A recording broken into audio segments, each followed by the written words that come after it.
Welcome to The Explainer. Today, we're diving into the massive debate swirling around artificial intelligence. Is this the next great technological revolution that's going to change everything? Or is it a massive financial bubble just waiting to pop? It's a trillion-dollar question for sure. Okay, so here's how we're going to break this all down. First, we're going to look at the hype itself, the trillion-dollar question. Then we'll rewind and look at a pretty big moment in tech history for some clues. After that, we'll get into what this tech can and maybe more importantly, can't actually do. And finally, we'll explore the big one. What happens if this whole thing comes crashing down? All right, let's kick things off with the absolute heart of the matter. You've got the true believers who are convinced AI is going to change the world. And then you have the skeptics who look at all that excitement and see a dangerously overinflated bubble. So, which is it? So on one side of this, you have people who think the excitement isn't just justified. They think it's not even enough. The argument is that the demand for what AI can do is absolutely massive, and the only thing really holding it back is just getting enough powerful hardware to run it all. But the critics are saying, hold on a second. They argue that this huge rush isn't really about the technology's proven value right now. Instead, it's being driven by good old-fashioned investor FOMO. The fear of missing out. And that's been the same fuel behind basically every major financial bubble in history. And that feeling of hype and fear, it probably sounds a little familiar, right? It brings us to a really powerful historical parallel that keeps coming up again and again in this debate, the dot-com bubble. The echoes of that crash are pretty hard to ignore in the middle of today's AI frenzy. I mean, just look at the timeline. It feels almost spooky how similar it is. You've got this super fast rise fueled by pure hype, huge amounts of cash getting poured into companies, and some really serious questions about whether any of it is actually profitable in the long run. And here is where the scale just becomes mind-boggling. When you adjust for inflation, the amount of money poured into AI isn't just a little bigger than the dot-com bubble, it's reportedly 17 times larger. That's just a staggering amount of money. So, here's the really crucial point to take from this comparison. It isn't just about the crash, it's about what comes after. You see, a bubble bursting doesn't mean the technology just vanishes. The internet didn't disappear in 2001. The weak companies did, sure, but the strong ones, they went on to build the world we live in today. So, with all this money flooding in, what are we actually getting for it? Let's switch from the financial markets to the products and apps we use every day. Because for a lot of people, it really feels like we have this powerful, amazing solution that's still kind of searching for a problem it can actually solve. If you look at the developer world, for instance, a lot of frustration is building around this practice that people have started calling vibe coding.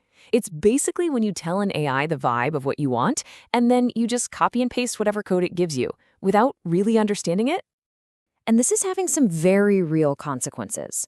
Turns out, trying to replace expert human programmers with AI code generators often just creates a huge mess that's even more expensive to fix. So companies are ending up having to bring back the human experts to clean it all up. And this feeling goes way beyond just coding. So many of us are getting tired of these kind of useless AI features being shoved into the apps and services we use every day. The ones you either turn off right away or just learn to ignore completely.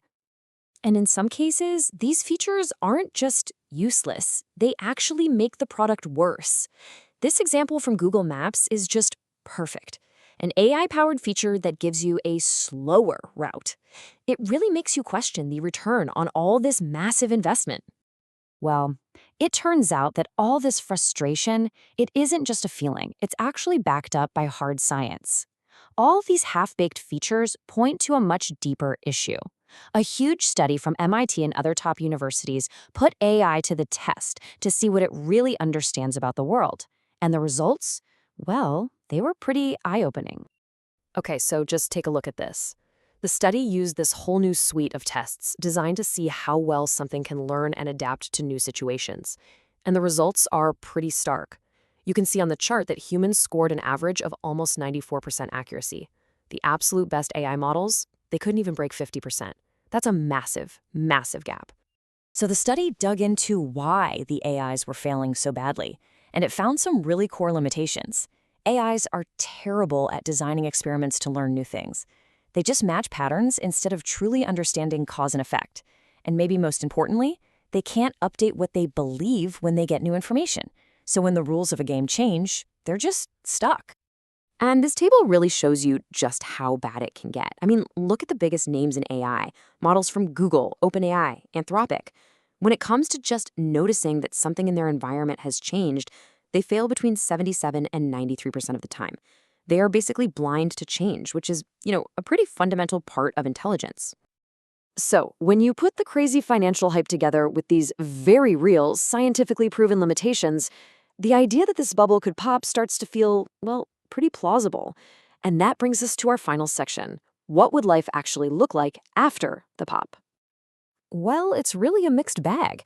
On the plus side, a market correction could finally make graphics cards affordable again for the rest of us, and maybe put an end to every single product being marketed as AI-powered. But on the negative side, a big pop could trigger a serious recession with job losses and a big hit to people's savings.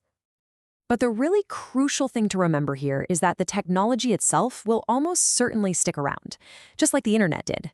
Once the hype dies down, AI will probably become a much more mature, useful, and kind of quiet tool that's just integrated into our lives in more meaningful ways. And that's key. While we all sit here and debate the financial side of things, the actual technological progress isn't slowing down one bit. New models and breakthroughs are happening constantly, which suggests this story is really, really far from over. And so that leaves us with this final, crucial question. It seems like the financial bubble might be temporary, but the technological shift, that's probably permanent. So the real challenge isn't just about surviving a market crash. It's about how we navigate all that chaos to build something lasting, valuable, and genuinely useful on the other side of all the hype.